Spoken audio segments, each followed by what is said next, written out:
주님의 이름으로 기도하옵나이다. 아멘. 오늘 본문은 지난주에 살펴본 변화산 이후 예수님과 제자들이 그 변화산에서 내려올 때에 제자들과 함께 나누었던 대화의 내용입니다. 우리가 이미 잘 아는 대로 변화산의 경험은 12제자들이 다 한 것이 아니죠. 12제자 중에 3제자만 변화산의 경험을 했다고 그랬습니다. 베드로와 야고보와 요한입니다. 여러분 한번 생각해 보십시오. 이들이 그 변화산에서 경험한 그 변화산의 경험 어땠을까요? 사실은 우리가 상상할 수 없는 그런 경험이었을 것입니다. 물론 이제 우리는 이미 성경을 알고 또 복음서를 알고 예수님이 고난을 받으시고 십자가에 달려 죽으셨다가 3일 만에 부활하실, 그걸 우리가 물론 직접적으로 체험은 하진 않았지만 이미 성경을 통해서 우리가 알고 있습니다. 그러나 여러분, 이 제자들은요 아직 그런 그 단계로 이제 나아가지 않았잖아요, 그죠? 그런데 그 변화산에서의 놀라운 광경을 목격했습니다. 이 변화산 경험을 한 이 3제자들, 그들의 마음이 어떠했을까? 그리고 그런 마음을 가지고 이제 산으로 내려오고 있는데, 물론 그 12제자 중에 자기들 3명만 예수님께서 특별 대우하는 것 때문에 어쩌면 우쭐할 수도 있고, 그죠? 그리고 또 아직 이 산 아래에 있는 나머지 9명의 제자들은 그런 경험을 하지 못했기 때문에 아마 그것을, 자기들이 경험한 그것을 이렇게 얘기하고 싶은 그런 마음이 아마 있지 않았을까, 이런 생각을 합니다. 그런데 여러분, 예수님께서 제자들의 그 마음을 아셨는지 뭐라고 말씀하시는가? 9절 보십시오. 9절. 그들이 산에서 내려올 때에 예수께서 경고하시되 인자가 죽은 자 가운데서 살아날 때까지는 본 것을 아무에게도 이르지 말라 하시니. 예수님은 제자들에게 그러니까 방금 전이죠. 방금 전에 변화산의 그 경험, 그 영광의 그 모습을 다른 사람들에게 알리지 말라, 그냥 알리지 마라, 이게 아니라 경고하시면서 그렇게 말씀하고 계십니다. 우리는 이런 질문을 던져야 되겠죠. 왜 예수님이 이 엄청난 사건을 전하지 말라고 하시는가? 다른 제자들에게도 전하지 말라라고 그렇게 말씀하는데 왜 그런가? 우리가 이미 앞에서 여러 번 다루었습니다. 이런 것들을 가리켜서 메시아 은닉 사상, 메시아닉 시크릿이라고 그렇게 부릅니다. 그 메시아 은닉 사상과 관련이 있는 것이죠. 지금까지 예수님은 권세 있는 가르침을 하셨고 병든 자들을 고쳐주셨고 또 심지어 죽은 자를 살리시는 그런 이적을 일으키셨잖아요, 그렇죠? 귀신을 내쫓으시고 자연을 컨트롤하시고 그리고 오병이어와 칠병이어를 통해서 수많은 사람들을 먹이시고 예수님께서 그렇게 우리 이제 1장부터 8장 26절까지 전반부의 그 예수님의 모습을 통해서 사람들이 어렴풋 하나만 예수님을 어떻게 보고 있습니까? 아, 우리하고는 좀 다르구나. 그래서 사람들의 평가는 엘리야가 아닌가? 또 세례 요한이 다시 살아난 것 아닌가? 혹은 선지자 중에 한 사람 아닌가? 이렇게 생각했단 말이에요. 그리고 그들 가운데 어쩌면 예수가 메시아일 것이다 라는 이런 생각을 가졌습니다. 어떻게 우리가 알 수 있냐면 우리 마가복음에서는 나오지는 않지만 요한복음 6장의 오병이어 사건 이후에 사람들이 예수님께 달려와서 뭘 하려고 했습니까? 임금 삼으려고 했잖아요, 그죠? 그러니까 임금 삼으려고 했다라는 그 의미는 뭐냐면 예수를 메시아로 여기고 그리고 정치적인 메시아로 자신들의 왕으로 세우려고 했다라는 것이죠. 그런데 만약 이 변화산의 영광, 이 변화산 사건이 그들에게 알려질 때 그들은 더욱더 확신을 가지고 예수님을 정치적인 메시아로 그리고 왕으로 삼으려고 했을 것입니다. 그렇게 되면 여러분, 예수님이 이 땅에 오신 진짜 목적, 온 인류의 죄와 죽음의 문제를 해결하기 위해서 그 일을 위해서 오셨는데 이 사람들에 휩쓸려서 그렇게 되면 그 일을 할 수 없다라는 것이죠. 예수님이 걸어가야 할 메시아로서 예수님이 걸어가야 할 길은 고난의 길이고 십자가의 길이었습니다. 그런데 여러분, 그 예수님이 그런 모습이 더 알려지게 되면 그 길을 걷는데 방해가 될 수 있다라는 것이죠. 그래서 예수님은 변화산의 경험을 말하지 말라라고 그렇게 경고하시는 것입니다. 여러분, 또 한 가지 이유를 들자면 제자들 자신 때문이었을 것입니다. 왜냐하면 제자들이 아직도 이 변화산의 영광을 제대로 이해하지 못하고 있기 때문인 것이죠. 만약에 그것을 알았다면, 그러니까 변화산의 이 영광은 무엇과 연결되어 있다는 것을 알았더라면 베드로가 주님 여기가 좋사오니 초막셋을 제가 짓겠습니다. 그 말은 뭐예요? 여기서 우리 그냥 사십시다, 그런 의미잖아요, 그죠? 만약에 베드로가 예수님의 이 변화산에서의 그 변모된 영광, 그것이 어떤 의미인지 정확하게 알았다면, 이제 마지막 결론이 예수님의 영광이구나. 그러나 그 결론에 도달하기 전에 거쳐야 할 과정이 있는데 그것이 뭐라는 거예요? 고난과 십자가, 죽으심이라는 것이죠. 그런데 아직까지 제자들은 그것을 이해하지 못했다라는 것이죠. 여러분, 다시요. 변화산의 영광은 반드시 통과해야 할 것이 있다라는 거예요. 그게 뭐라는 거예요? 고난과 십자가라는 것이죠. 그러니까 고난과 죽음을 통과하지 않고서는 변화산의 영광을 얻을 수 없다라는 그런 의미입니다. 그러므로 변화산의 영광은 예수님의 고난과 죽음이 먼저 선행되어야 하는 것이죠. 그런데 제자들은 이것을 아직 이해하지 못하고 있다라는 것입니다. 제자들이 이것을 이해하지 못한다는 것을 우리가 어떻게 알 수 있는가? 우리는 이미 성경을 다 알고 있기 때문에 이미 다 알지만 오늘 본문을 통해서 어떻게 제자들이 아직 주님의 그 고난 십자가를 이해하지 못한 그 단서가 10절에 나와 있죠. 10절을 보십시오. 그들이 이 말씀을 마음에 두며 서로 문의하되 죽은 자 가운데서 살아나는 것이 무엇일까 하고, 9절에서 예수님께서 말씀하시고 나서 이 예수님이 하신 이 말씀이 무슨 말씀이지? 9절에서 예수님이 무슨 말씀을 하셨냐면 너희들이 지금 본 것을 말하지 말라라고 이렇게 얘기했잖아요, 그죠? 그런데 이번에는 좀 단서가 붙어 있습니다. 어떤 단서가 붙어 있습니까? 9절을 다시 보시면 9절 뭐라고 나와 있습니까? 인자가, 중간에 보시면 인자가 죽은 자 가운데서 살아날 때까지는, 그러니까 아예 이 변화산의 영광을 전하지 말라고 말씀하신 것이 아닙니다. 언제까지요? 인자가 죽음 가운데서 살아날 때까지, 그러니까 고난을 받으시고 십자가에 달려 죽으시고 부활하실 때까지는 예수 그리스도의 이 영광을 아직 말하지 말라는 거죠. 그러니까 예수 그리스도의 영광을 말하지 말라는 것은 결국 다르게 표현하면 예수가 그리스도인 것을 아직은 말하지 말라라고 그렇게 얘기하고 있다라는 거예요. 그 말을 들었을 때에 10절을 통해서 그들이 이 말씀을 마음에 두며 서로 문의하되 죽은 자 가운데서 살아나는 것이 무엇일까 하고, 그러니까 제자들은 아직도 무엇을 이해하지 못하고 있습니까? 죽은 자 가운데서 살아나는 것, 즉 예수 그리스도의 고난과 십자가, 죽으심과 부활, 이런 것을 제자들은 아직 이해하지 못한다라는 것이죠. 예수님이 변화산에서 영광의 몸으로 변형되신 것은 고난과 죽음 이후 부활로 입게 될 몸이라고 그렇게 말씀드렸잖아요. 그러므로 이 변화산 영광은요, 예수님의 죽으심과 부활 사건과 아주 밀접하게 연결되어 있는 거예요. 그러니까 이 변화산의 그 부활의 영광하고 예수님의 고난과 십자가가 별개의 것이 아니라는 거예요. 부활의 영광을 위해서는 반드시 고난과 십자가를 통과해야 된다라는 거예요. 연결되어 있다라는 것입니다. 그런데 제자들은 아직 그걸 모른다라는 거예요.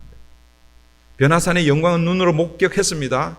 그런데 예수님이 자꾸 고난을 받고 십자가에 달려 죽을 것이다. 물론 십자가라는 얘기는 아직 하고 있지는 않지만 고난을 받고 죽을 것이다 라고 이렇게 말을 하고 있는데, 그런데 이 고난과 십자가가 주님의 영광과 연결되어 있다는 것을 제자들은 모르고 있다는 것입니다. 왜 그럴까요? 그 메시아 사상에 대한 이해가 다르기 때문에 그런 것이죠. 그 제자들이 뭘 이해를 못하는데 왜 제자들이 이런 궁금증을 가지고 있냐면, 예수님, 지금 우리가 섬기고 있는, 우리가 따라다니고 있는 이 예수가 메시아라면 메시아가 죽는다라는 것은 이해할 수 없다라는 것이죠. 유대인들에 있어서는.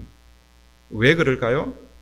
하나님께서 약속하신 거잖아요. 하신 분이 메시아잖아요. 그 메시아가 오시면 이스라엘을 회복해 주실 것을 기대하고 있거든요. 하나님의 나라가 회복될 것을 기대하고 있는데, 아니, 그런 메시아가 와서 강력한 힘을 가지고 그들이 원하는 대로 싸우고 이 승리를 쟁취하는 것, 이게 메시아라는 그런 생각을 가지고 있는데, 그런데 예수님은 자꾸 계속해서 고난을 받고 내가 죽을 것이다, 그리고 분명히 그리고 나서 내가 부활할 것이다, 살아날 것이다 얘기는 하는데, 이 세 번째 이거는 잘 들리지가 않고 고난과 죽음, 여기에 계속해서 제자들이 이 집중을 하는 거예요.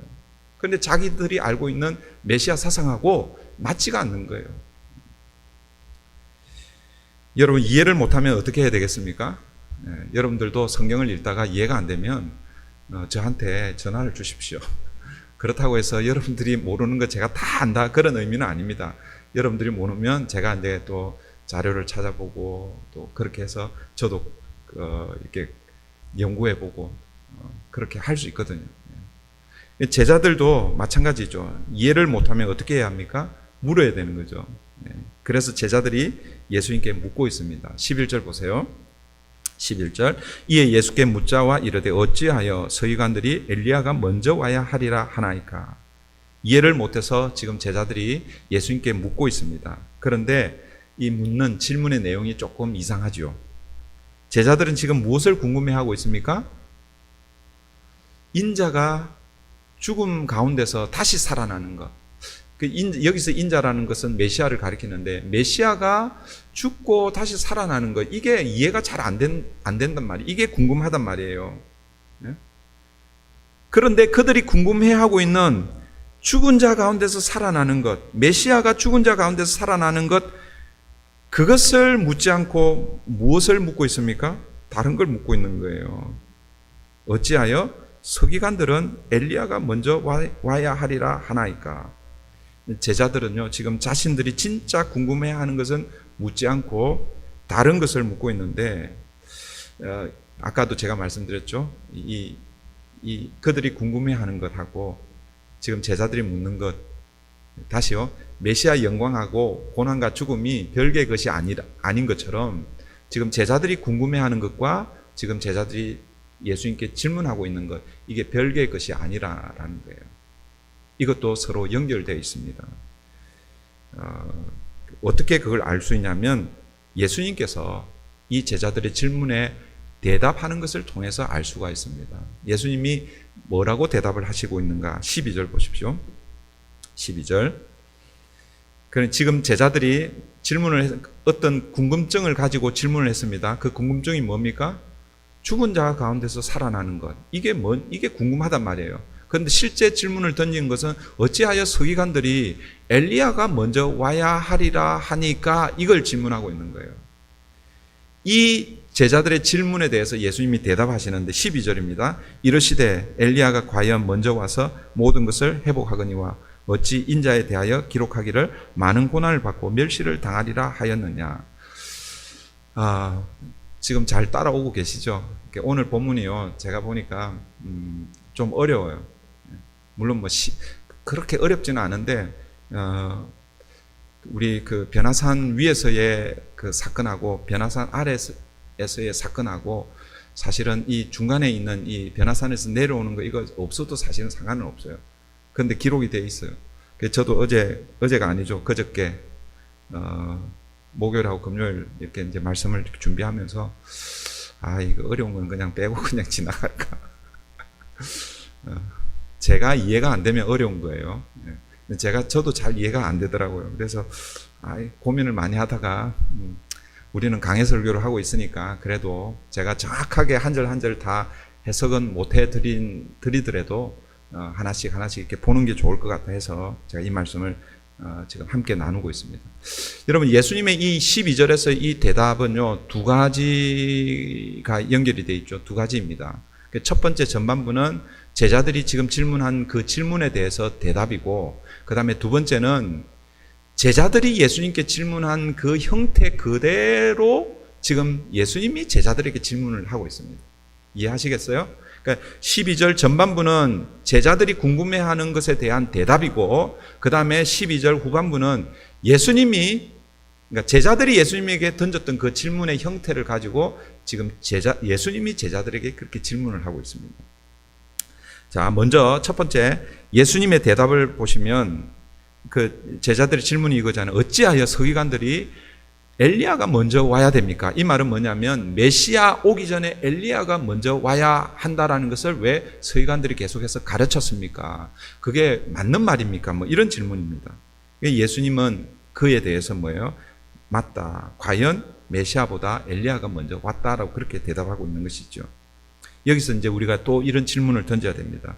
서기관들이 왜 메시아가 오기 전에 엘리야가 먼저 와야 한다라는 것을 가르쳤는가? 왜 그런가? 그러니까 아무 근거가 없는데 그렇게 가르쳤는가? 그렇지 않다라는 거예요. 이미 뭐예요? 이사야 선지자나 미가 선지자 여러 선지자들 통해서 누구를 주시겠다고 약속하셨어요? 메시아를 주시겠다고 약속했잖아요. 그죠? 그런데 말라기에 가면 그 메시아가 오기 전에 하나님은 누구를 먼저 보내시겠다고 말씀하셨습니다. 말라기 3장 1절인데요. 그냥 들으세요. 혹시 뭐 적어놓고 나중에 찾아보셔도 되는데 말라기 3장 1절입니다. 만군의 여호와가 이르노라 보라 내가 내 사자를 보내리니 그가 내 앞에서 길을 준비할 것이요 또 너희가 구하는 바 주가 갑자기 그의 성전에 임하시리니 곧 너희가 사모하는 바 언약의 사자가 임하실 것이니라. 말라기 선지자를 통해서 하나님께서 약속을 해주셨는데 그게 뭐냐면 내 사자를 메시아보다 먼저 보내주시겠다고 그렇게 약속을 해주셨다라는 것이죠. 하나님은 이 말라기 그 선지자를 통해서 메시아 앞서 내 사자를 보내주시겠다고 3장 1절에서 말씀하시고 나서 이제 말라기가 마지막 끝나는 4장 5절 그 즈음에 내 사자가 누구인지를 하나님이 말씀하고 있습니다. 4장 5절 제가 읽어드릴게요. 보라 여호와의 크고 두려운 날이 이르기 전에 내가 선지자 엘리야를 너에게 보내리니. 그러니까 말라기 3장 1절에서는 내 사자를 보내겠다고 말씀하셨고 4장 5절에서는 그 사자가 구체적으로 누구인지를 꼭 집어서 얘기하고 있는 거예요. 그게 누굽니까? 엘리야라는 거예요. 엘리야. 그러니까 말라기 선지자 이후 예수님 당시 유대인들의 상태는요, 약 한 400년 동안 계시가 없었던 그 침묵의, 그 암흑의 시대였죠. 그 400년 전으로 올라가면 그 마지막 계시가 말라기 선지자를 통해서 주어졌는데 그 계시의 핵심은 뭐냐면 엘리야를 먼저 메시아보다 보내겠다 이것이죠. 남유다의 멸망 이후에 이스라엘은요, 계속해서 바벨론 제국, 그 다음에 바벨론 제국 다음에 페르시아, 메데 바사, 우리 지금 역사로 볼 때는 페르시아 제국 이후에 이제 헬라 제국, 그 다음에 이제 예수님 시대에는 로마 제국이 그 팔레스타인 땅을 다스리고 있었잖아요, 그죠? 그러니까 이 이스라엘, 이 유대 민족은 그 엄청난 그 시간 동안에 그 고통의 시간을 보내고 있었습니다. 그러나 선지자들을 통해서 하나님이 무엇을 약속해 주셨어요? 메시아를 약속해 주셨단 말이에요. 그러니까 메시아가 오면 이스라엘 회복될 것이다 이런 마음을 가지고 있었는데 그런데 메시아가 오기 전에 하나님은 엘리야를 먼저 보내주시겠다.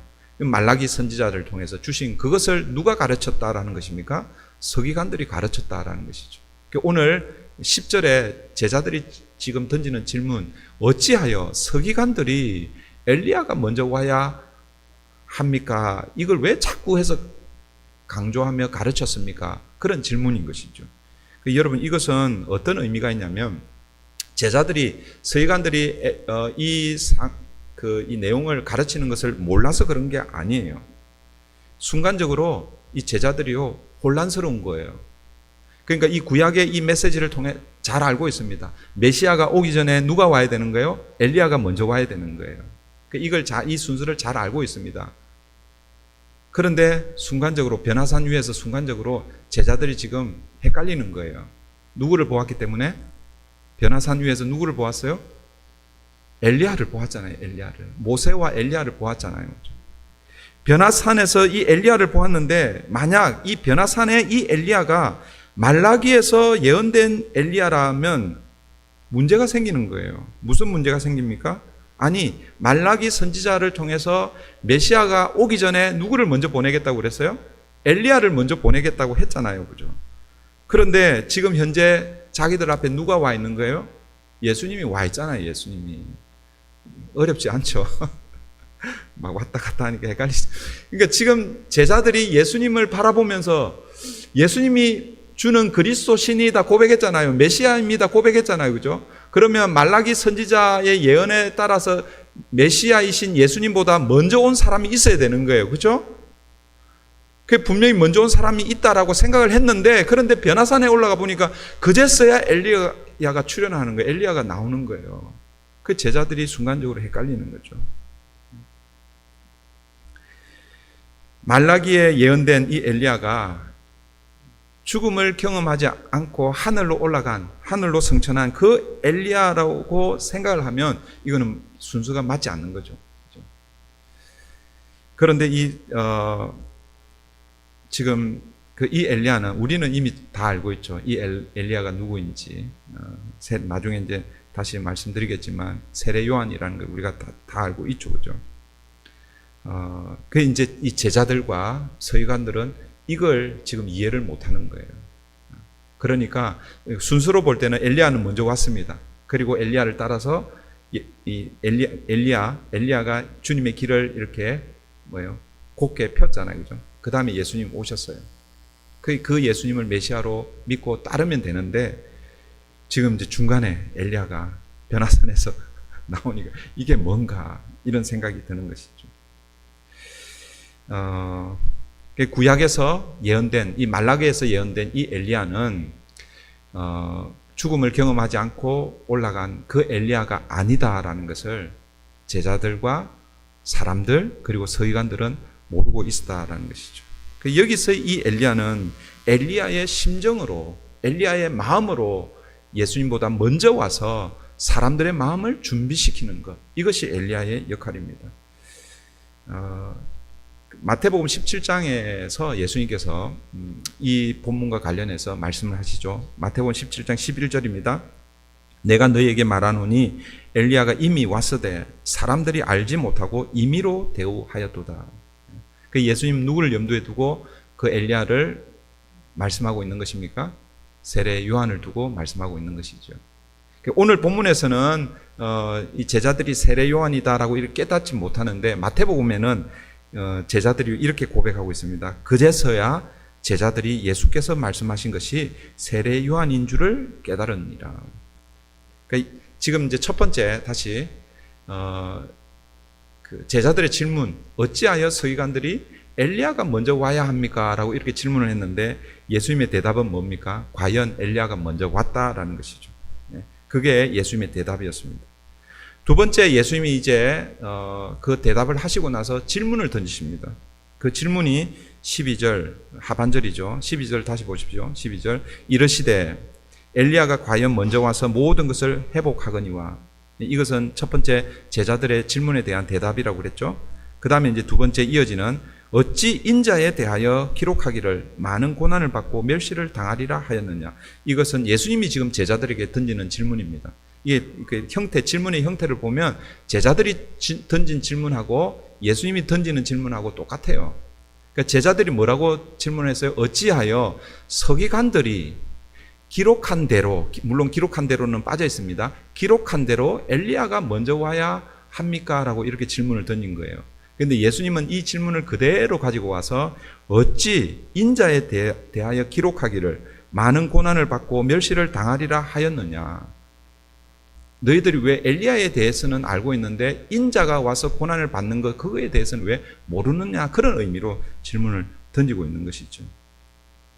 예수님은 이 질문을 통해서 엘리야가 메시아보다 먼저 와야 한다는 것이 성경에 기록되어 있는 것처럼 너희들이 궁금해하고 있는 인자가 많은 고난을 받고 멸시를 당해야 하는 것도 성경에 기록되어 있다라는 것을 예수님이 질문을 통해서 간접적으로 지금 대답해 주고 있는 거예요. 그러니까 자 다시 12절에서 예수님이 두 가지를 말씀하신다고 그랬죠. 그죠? 12절에서 첫 번째는 엘리야가 왜 먼저 와야 되는가? 이게 제자들이 궁금해갖고 질문했잖아요. 그죠? 그 다음에 두 번째는 예수님이 질문을 통해서 제자들에게 지금 그들이 궁금해하고 있는 것을 지금 말씀하고 있는 거예요. 이해가 되시나요? 이해가 되시죠? 다시 조금만 정리할게요. 지금 제자들은 진짜 궁금해하는 게 있습니다. 그게 뭡니까? 메시아가 고난을 받고 죽는 거예요. 그리고 그 메시아가 살아나는 거예요. 이거 진짜 궁금한데 근데 이걸 질문을 못 하는 거예요, 지금. 그러면서 뭘 질문을 했냐면 왜 엘리야가 먼저 와야 된다고 서기관들이 계속해서 가르칩니까? 그렇게 질문을 하고 있는 거예요. 그러니까 예수님의 대답은 이 질문에 대해서 대답을 해 주셨습니다. 과연 엘리야가 먼저 왔다. 성경대로 질문을 해 주시고 그 다음에 뭐예요? 제자들이 진짜 궁금해하는 것, 이것을 예수님은 지금 질문을 통해서 제자들에게 답해 주고 있는 거예요. 어찌 인자가 기록된 대로 많은 고난을 받아야 된다라는 것을 당해야 한다라고 성경이 기록하고 있느냐라고 이렇게 질문을 던지고 있는 거예요. 이해가 되셨죠? 네, 이해가 안 되시면 나중에 이해되신 분한테 물어보세요. 13절 마지막 이제 13절. 여러분 이 13절 말씀은요, 이 제자들의 무지함을 지금 깨우치고 있는 그런 말씀입니다. 다시 다르게 표현하면 이들의 무지의 결과에 대해서 지금 말씀하고 있는 거예요. 그 무지에 대한 결과는 뭐 너희들이 잘 몰랐기 때문에 너희가 당한다 이게 아니라 지금 사람들이 혹은 제자들이 모르고 있는 그 무지에 대해서 그 무지한 그 내용이 지금 어떤 결과로 일어나고 있는지를 지금 예수님이 말씀하고 있는 거예요. 13절 보세요. 그러나 내가 너희에게 이르노니 엘리야가 왔으되 기록된 바와 같이 사람들이 함부로 대우하였느니라 하시니라. 여러분 왜 사람들이 엘리야가 이미 출현했는데도 엘리야의 정체를 모르고 그를 함부로 대했을까요?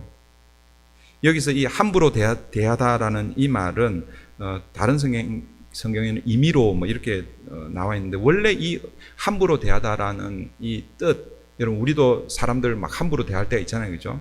물론 그 의미가 맞는데 원어적인 의미는 이것입니다. 자신들이 원하는 것이면 자기 마음대로 하는 거예요. 다시요. 자기가 원하는 대로 사람들을 이렇게 대하는 그것을 함부로 대한다 그런 의미입니다. 그러니까 이것은 구약 성경의 예언에 따라 엘리야가 왔는데 사람들은 그 엘리야의 정체, 엘리야의 신분, 엘리야의 사역 이런 걸 제대로 이해하지 못하고 자기들이 원하는 대로 마음대로 취급했다라는 거예요. 그러니까 여러분 엘리야가 그러니까 세례 요한이 왔잖아요, 그죠?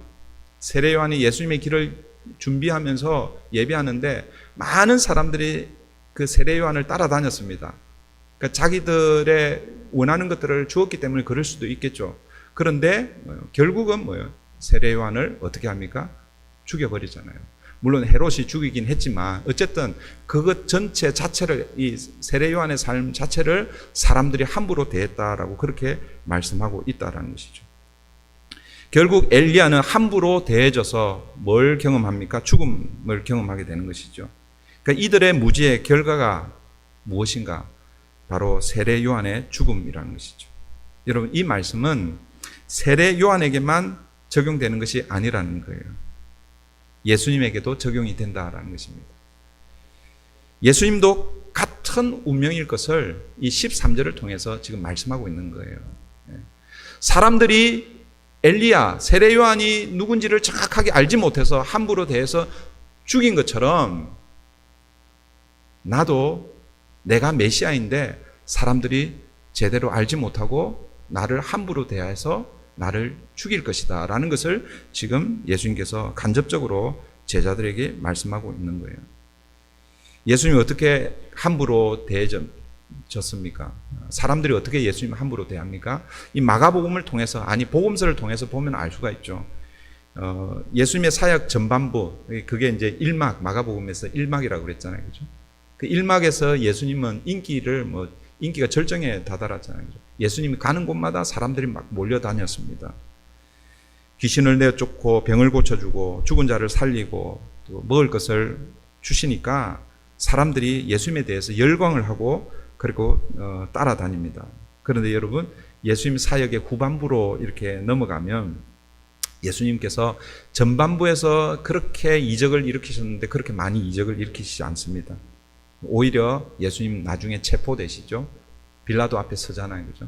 그 무기력한 메시아는 강력한 힘을 가지고 계셔야 되는데 그 무기력한 그 주님의 그 모습을 바라보면서 사람들이 어떻게 합니까? 바라바는 내어주고 예수를 십자가에 죽이라 그랬잖아요. 무슨 얘기냐면 예수님의 전반부의 사역은 자신들의 필요를 채워주니까 자기들의 원하는 것들을 해주니까 예수님을 막 따라다니는 거예요. 그런데 예수님의 사역의 후반부 고난의 길, 십자가의 길을 걸어가고 그 빌라도 앞에 섰을 때에 무기력하게 아무 말도 하지 못하고 자기 변론도 하지 않으시고 그냥 십자가로 가시는 그 모습을 사람들이 보면서 어떻게 해요? 자기들이 원하는 것이 주어지지 않으니까 어떻게 합니까? 그를 넘겨버리는 거죠. 이게 뭐예요? 예수님을 함부로 대한다라는 그런 의미라는 것입니다. 이게 오늘의 결론입니다. 오늘 본문의 결론입니다. 이제 말씀을 맺습니다. 마가복음 2막이 시작되면서 예수님은 제자들에게 너희는 나를 누구라 하느냐 이렇게 말씀 물으셨잖아요. 그죠? 그때 제자들이 주는 그리스도신이다 이렇게 대답했습니다. 그게 8장 우리가 3주 전인가요? 8장 29절 30절에 나와 있습니다. 29절에 나와 있죠. 29절에. 근데 30절에 예수님이 뭐라고 얘기하시냐면 30절 볼까요? 30절. 네. 가까이 있으니까 8장 30절. 이에 자기의 일을 아무에게도 말하지 말라 경고하시고 계속 말씀드리는 내용이지만 메시아인 것을 숨기라라고 이렇게 말씀하고 있죠. 근데 오늘 본문에서도 마찬가지죠. 오늘 본문에서도 변화산의 영광을 목격하고 모세와 엘리야를 통해서 그리고 하나님의 음성을 이들이 직접 들었습니다. 그 말은 뭐냐면 예수 그리스도께서 예수가 그리스도이심을 더 확신하게 됩니다. 그런데 예수님은 제자들의 입을 또 막고 있잖아요. 오늘 본문에서 그죠? 왜 그랬을까? 왜 그런 그 이유는 뭐냐면 이들은 아직 주님의 고난과 십자가를 깨닫지 못하고 있기 때문에 예수님이 그렇게 하신 것이라는 거죠. 여러분 십자가를 이해하지 못하면 주님의 영광을 이해하지 못합니다. 이거는 저도 마찬가지예요. 저도 말씀을 전하고 있지만 우리가 다 주님의 그 영광을 기대하고 우리가 그 길을 따라가고 있지만 그러나 그 주님의 영광은 무엇이 선행되어야 된다는 것입니까? 주님의 고난과 주님의 십자가. 그러니까 십자가를 이해하지 못한 사람은 변화산의 영광을 이해하지 못한다라는 것이죠. 그러나 여러분 제자들이 지금 당장은 변화산의 영광이 무엇인지 잘 이해를 하지 못하고 있습니다. 그러나 나중에 주님이 고난을 받으시고 십자가 죽으시고 그리고 부활하시잖아요. 그 부활을 경험한 이후 그리고 또 한 가지가 더 남아 있습니다. 아버지께서 약속하신 성령을 받고 난 이후 그 다음부터는 뭐예요? 제자들이 담대하게 주님의 고난과 십자가, 주님의 영광을 증거하게 되었잖아요. 그게 사도행전의 이야기입니다. 사랑하는 성도 여러분, 우리도 마찬가지입니다. 우리도 주님의 고난과 십자가, 부활의 영광을 여러분 증거해야 합니다. 왜 그럴까요? 주님이 다시 오시기 때문에 그런 거죠. 여러분 주님이 다시 오시지 않으면 여러분 우리가 하는 이 모든 것들은 다 헛된 것일 수 있습니다. 마치 사도 바울이 고린도전서 15장에서 주님이 부활하지 않으면 우리가 전하는 것, 우리가 믿는 것 이거 다 헛것입니다 라고 고백했던 것처럼 주님이 재림해 오지 않으면 오늘 저와 여러분이 하는 이 모든 것들이 어쩌면은 헛된 것일 수 있습니다. 그냥 종교 행위, 종교 생활일 수 있습니다. 그러나 주님은 반드시 오시겠다고 약속해 주셨습니다. 그러니까 뭐예요? 우리가 뭐 해야 되는 거예요? 주님이 반드시 오시기 때문에 우리가 해야 할 일은 주님의 고난과 십자가, 주님의 부활을 증거해야 하는 것이죠. 그러므로 이제 우리는 두 가지를 좀 기억하면 좋겠습니다. 첫 번째는 나는 예수님을 어떻게 대하고 있는가? 이건 우리 각자에게 좀 질문을 던져야 합니다. 오늘 마지막 13절에서 엘리야가 기록된 대로 하나님의 말씀대로 이 땅에 오셨지만 사람들이 함부로 대했다라고 이렇게 말씀하고 있습니다. 사람들이 함부로 대했다라는 것은 자기가 원하는 대로 그 세례 요한을 사용하다가 자기가 원하는 대로 되지 않으니까 그냥 버려버렸다 이런 의미라는 것이죠. 오늘 저와 여러분이 예수님을 대할 때에 예수님을 바라볼 때에 어떻게 대하고 있는가? 우리는 예수님을 주님으로 믿습니다 하고 주일마다 나와서 예배드리고 함께 찬양하고 기도하지만 그러나 실제 예수님을 내가 어떻게 대하고 있는가? 혹시 나의 원대로 내가 원하는 것, 그것을 채워주는 그런 존재로 예수님을 대하고 있지는 않습니까? 만약 우리가 그렇게 하고 있다면 여러분, 그것은 오늘 본문처럼 사람들이 예수님을, 그 세례 요한을 함부로 대한 것처럼 우리도 예수님을 함부로 대하고 있다라는 것입니다. 비록 우리가 오늘도 예배를 드리고 또 다음 주에도 예배를 드리고 우리 새벽마다 말씀을 묵상하고 하나님의 말씀을 붙들고 산다라고 이렇게 하지만, 그러나 정말 우리 안에 예수를 믿음으로 말미암아 내가 원하는 어떤 무엇인가를 성취하고 쟁취하고 예수님을 통해서 뭔가를, 세상적인 것들을 여러분 거두려고 하면 여러분 그것은 예수님을 함부로 대하는 것입니다. 오늘 이 아침에 그걸 좀 묵상하시면 좋겠고, 그 다음은 우리가 엘리야, 세례 요한, 제자들의 이 역할을 우리가 감당해야 합니다. 하나님께서 엘리야를 보내주시겠다고 했을 때에 엘리야를 보내주신 것이 아니라 엘리야의 심정을 가지고 일할 사람 세례 요한을 보내주신 것이죠.